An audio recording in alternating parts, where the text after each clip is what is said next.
Huge game for Alabama this weekend. So what are the key matchups? You are Locked On Bama, your daily podcast on the Alabama Crimson Tide. Part of the Locked On Podcast Network, your team every day.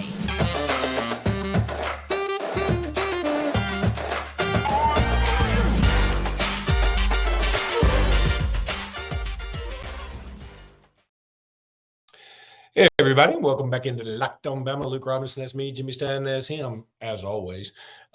Jimmy, big-time monster game this weekend. I think Alabama's playing Texas A&M. I think they are. And the more I think about it, the more huger this game gets. What I'm worried about is the key matchups. And the key matchup to me is going to be their defensive line against their offensive line. That seems so obvious. I would love to be more nuanced and say, it's our right guard against their nose tackle or whatever, but that wouldn't be a good matchup. That would be an odd matchup. I would love to say something like that, but I really do think it's all about the trenches when they're on defense and we're on offense. And the more I think about this, the scarier it is, unless Jalen Milroe can handle the pressure early. And if he can handle the pressure early, make a couple of passes to get them second guessing, I sort of like where this thing could be headed. Yeah. I'm this isn't a matchup like the 2021 SEC championship game. It's not that. I don't like that analogy at all. But in terms of this specific matchup, the Alabama offensive line versus the Texas A&M defensive line, I think that part of the analogy works. And by that, I mean, I think we all remember the 2021 Alabama offensive line, which wasn't good. It wasn't good all season long and seemed to have almost its worst performances at the end. And then they had to play Georgia, the best defensive line in the country, at the SEC championship game. And we got so worried about, gosh, that matchup's going to kill us. Alabama's got no chance because we'll never get that defensive line blocked. And somehow, some way they did. And it was frankly, a heroic performance by the 2021 Alabama offensive line won that game. I think in that sense, this is similar. But one thing, Luke, I don't know that this A&M defensive line is quite as good as that Georgia defensive line, which basically was 4 first-round picks. It might be. It's in the ballpark. But I think this Alabama offensive line is better. This is going to develop into a good offensive line. I still feel that's the case. They're going to be good. Look, you got Latham, you got Proctor, you got Tyler Booker, who may be the best offensive lineman in this whole league. I mean, that's how good that kid is. And I think that in and of itself is a better matchup than that 21 thing. So it is the matchup everybody's going to be looking toward, Luke. I mean, you're exactly right in terms of if you're an Alabama fan, what are you worried about? If you're analyzing the game, where do you start? I think you do start with A&M's strength, that defensive line, matching up with a perceived weakness of Alabama's. But that weakness of Alabama's, I think, Luke, is turning the corner into a team strength. Have they turned the corner enough to win this matchup? I guess we're going to find out, but it is critical. Yeah, we'll probably do our prediction show tomorrow. I had a thought about this. I wish Alabama had one more game before A&M. I wish Arkansas and I kind of wish Arkansas and A&M were flip-flopped. I think that would really have helped this team gel. But having said that,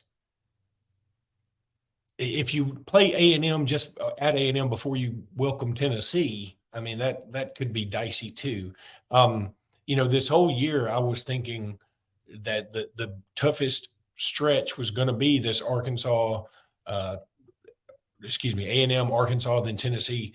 Now I'm wondering if it could be LSU and Kentucky, but because Arkansas has really sort of fallen on hard times. Tennessee's been okay, but they just lost Brew McCoy for the year. Regardless, coming back to this, I really do wish we had one more game to get just a little more time to gel. But, here's the positive. If we can go in there and win, and it sounds weird to say that like if we can go in there and win, I mean, that's a place we've had a lot of success. if we can go in there and win, I'll feel good the rest of the year. I mean, I feel like, okay, we're The heading for schedule's so tough. I don't know that I'll go that far, but because the schedule's so tough. But I agree with you that if Alabama can win at A&M, there isn't a game on the schedule they cannot win. I mean, I think of all the remaining games, this is probably the toughest one to win. It's on the road against a good team. This is ultimately where I'm framing it in terms of how I'm going to predict the outcome, Luke, is I think Texas in week 2 was a huge test.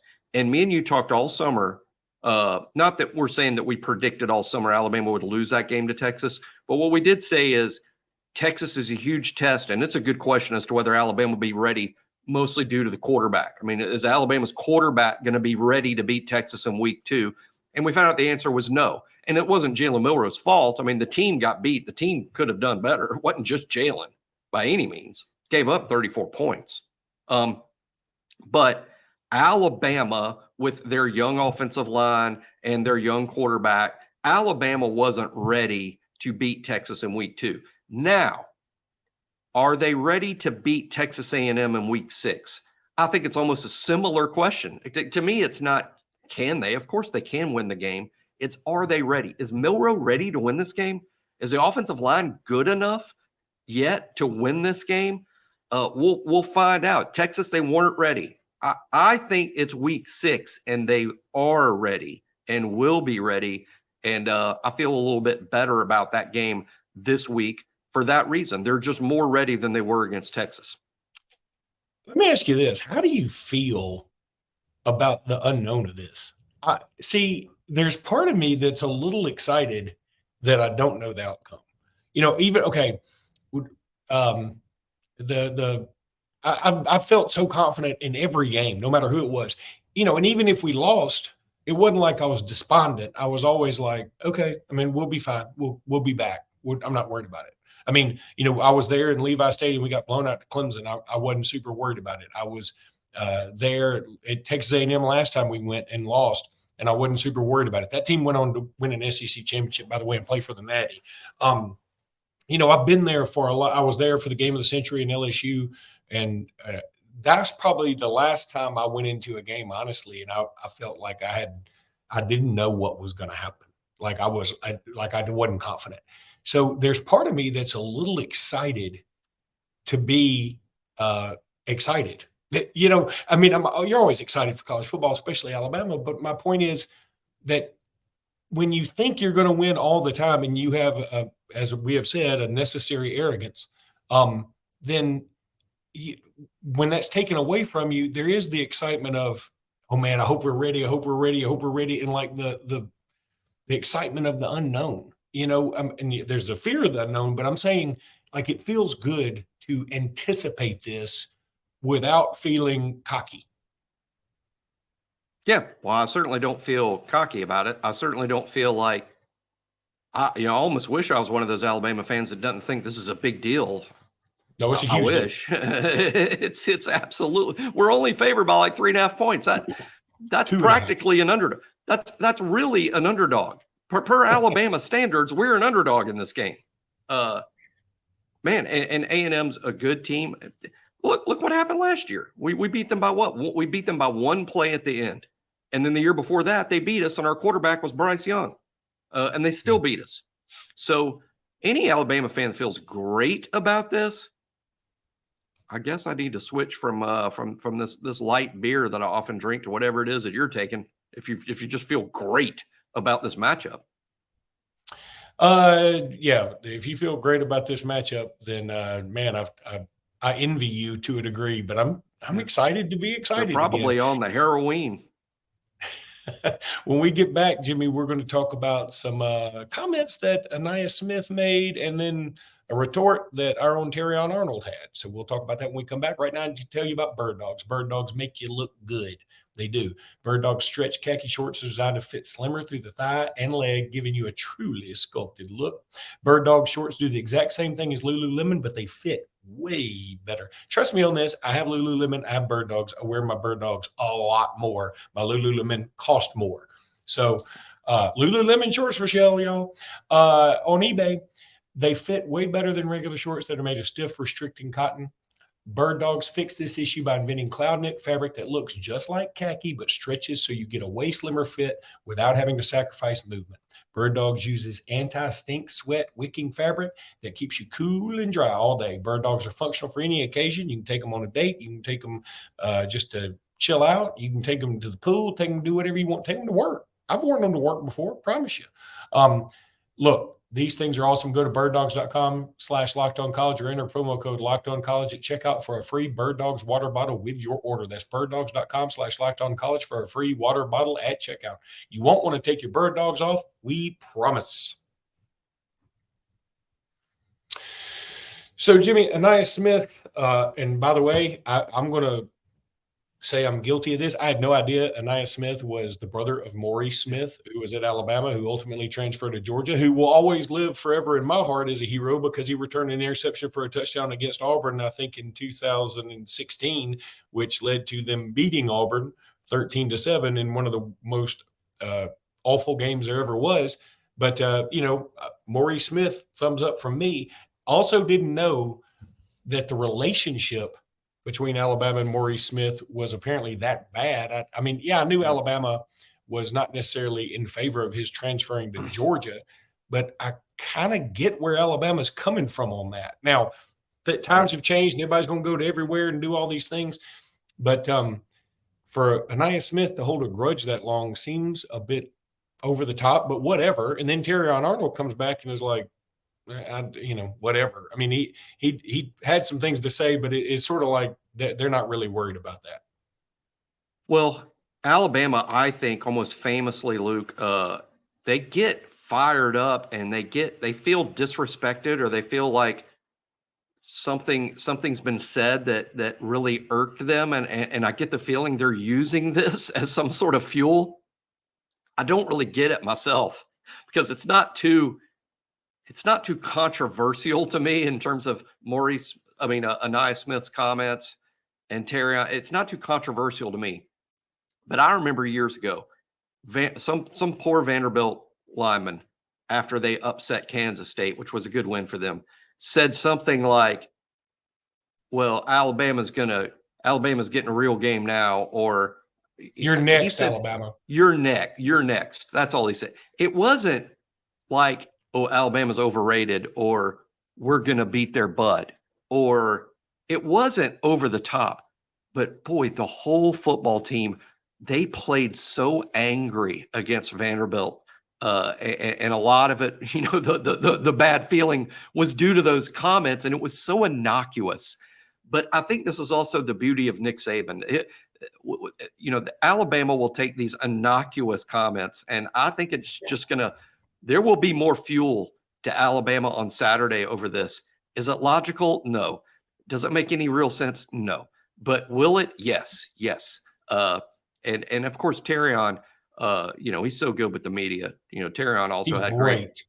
Oh, Terrion's wonderful. But Terrion and Tyler Booker both. I mean, they're just so good. They're pros, And Terrion also talked a lot this week about Nick Saban, when he coaches them hard, as Terrion put it, which means the yelling and the screaming during the games. He handled that so well. And what a mature kid. We have several guys, Luke. I think we all know right now, this wasn't a topic we plan to talk about today, but I think we know as we sit here that Dallas Turner and J.C. Latham and Kool-Aid McKinstry, who are all true juniors, I think we know they're going to enter the draft. I mean, I think anyone can predict that. Beyond those three, though, there will be lots of kids with interesting decisions to make. And Terrion Arnold's one of those guys. He could, I think, as the season progresses, he could be a guy that's in a position to enter the draft early. I hope he doesn't, because I want Terrion Arnold to play here forever. But I understand if he believes he will go in the first round, I would understand it. But Terrion's just one of those guys. Deontay Lawson, that's another guy. Interesting decision. Has he accomplished enough in college? That makes an interesting decision for me. There's others we can name as well. Maybe Ja'Cory Brooks, who's not having a good season at all, but the NFL is interested in him. I think that's a guy with a decision to make. To say nothing of the COVID seniors. who could elect a fifth or sixth year, like a Jermaine Burton, who everybody, Jermaine Burton would have a COVID year. Would he come back? So whenever I think of Terrion, I think of that, Luke, because there will be so many players on Alabama's team with a very interesting stay or go decision when the season's over. That Vandy game is an all timer. That was 2017, and Bama, you're next. I remember everybody goes, like, soon as he said it, even the reporter looked at him like, why? Why would you do this? And I went to that game, and it was blazing hot, and it was many more Alabama fans than Vanderbilt fans. And that was also the game when Tua had he had a big time couple of passes, and like Gary Danielson was like, oh my God. And then that's the one where he had the spin around and he hits Devontae Smith for a touchdown. And what's weird about that game, we punted on the first drive. Like, as soon as we punted, I was like, oh man, I mean, I thought we were going to come out. And then it was on like Donkey Kong from that point forward. That was the only punt that day. Speaking of punts, I'm going to look this up. Somebody told me this the other day, and I can't believe it. I'm going to look it up. I do believe it, but it's James Burnip is averaging more yards per punt this season than J.K. Scott ever did in his career at Alabama. What? Somebody told me that. I know. I'm going to look it up because on the Don't one look hand, it up. I'm Let's like, just go with it. On the one hand, I just don't believe it. But on the other hand, I believe it enough to the point I'm going to look it up, and I'm not going to be shocked if it's true. Burnip's killing the ball. Yeah, it's pretty wild. He's like bucking for all SEC. He really is. And it's not just the length of the punts. They're super high. They're unreturnable. Yeah. It's not like, because sometimes, hey, look, we've talked about this before on the show. Look, the distance of a punt is overrated. It doesn't matter. It's so overrated because you could punt at 60 yards, but if it's a low line drive, it might be a touchdown for the other team. Punts have to be high. They have to be. That's number one. If you punt it sky high, only 35 yards, fine. If it's sky high and the other side can't return it and have to call a fair catch, that's great. 60-yard punts that are low line drives, they could be touchdowns. Burnip is punting at 60 yards, but they're high. They're not returnable. Yeah, he had one in that Texas game. I was at a great vantage point. I remember thinking, like, as soon as he kicked it, I was like, that thing's higher than Snoop Dogg's hot air balloon. I mean, it was up there. Anywho, Jimmy, when we come back, let's talk about the ramifications, win or lose, of this A&M game. Looking forward. But right now, I want to tell everybody about FanDuel. Snap into action this NFL season with FanDuel, America's #1 sportsbook. Right now, new customers get $200 in bonus bets guaranteed when you place a $5 bet. That's cash money, y'all. That's $200 in bonus bets, win or lose. If you've been thinking about joining FanDuel, there's no better time to get in on the action. The app is so easy to use. Trust me on this. Jimmy and I don't know how to do it. Jimmy was literally being set up to do this podcast by his wife, and he can use FanDuel. The app is easy to use. There's spreads, there's player props, there's over-unders, and more. So FanDuel.com/lockedon and kick off the NFL season. Go to FanDuel.com/lockedon and kick off the NFL season. All you got to do is visit FanDuel.com/lockedon and you'll love it. Yeah, people think I'm kidding. Jimmy really was being prepped by his wife. Like, she was putting the earphones in his thing. Oh, yeah. I mean, I said it to you off air. I'll say it now. It was like watching Helen Keller get ready for a podcast. You don't have a PA, production assistant? No, but I think your checks are getting bigger than mine. They're probably rightfully so. But let me say one other thing. I had a guy yesterday. I'm in Ohio, and I get a text from my secretary. Whenever I'm gone, she sends me a text, says, call so-and-so about a fountain or whatever. So she said, call somebody in Nashville. So I did. And he said, hey, look, I'm not calling you about anything to do with Robinson Iron. I'm calling you to tell you how much I enjoy the podcast, and you guys are great and appreciate it. And look, man, it warmed the cockles of my heart, or the cockles of something, and all my cockles were warmed, and I appreciate it. That's good news. It ain't nothing worse than cold cockles. And anywho, I really did appreciate it, and it was pretty cool because my son, who is 13, and he has a podcast. He doesn't have a podcast. He's got like a YouTube channel and like with 6 followers or something. And he's like, man, he said that was really nice of him. He goes, you must be better at this than I thought. I was like, yes, thank you. Thanks for the confidence. You must be better than this than I thought, says your 13-year-old. Yeah, no. I mean, like, I'm really just, father of the year over here. I'm really giving them something to look up to. Anyway, I do appreciate that, Devin from Nashville. I won't give out your last name or your address. I ended up getting your address and, because I put out a restraining order. No, I'm just kidding. I didn't do that. I'm teasing. Anyway, Jimmy, ramifications of this game. Yes. They are huge. Big. It's big. Win or lose. Let's tend like for a minute we were to lose. Okay. I know that everybody will go total apocalypse now on right. I mean, it'll be just this whole season's napalmed. It's not. Why even play anymore? But that's not really true.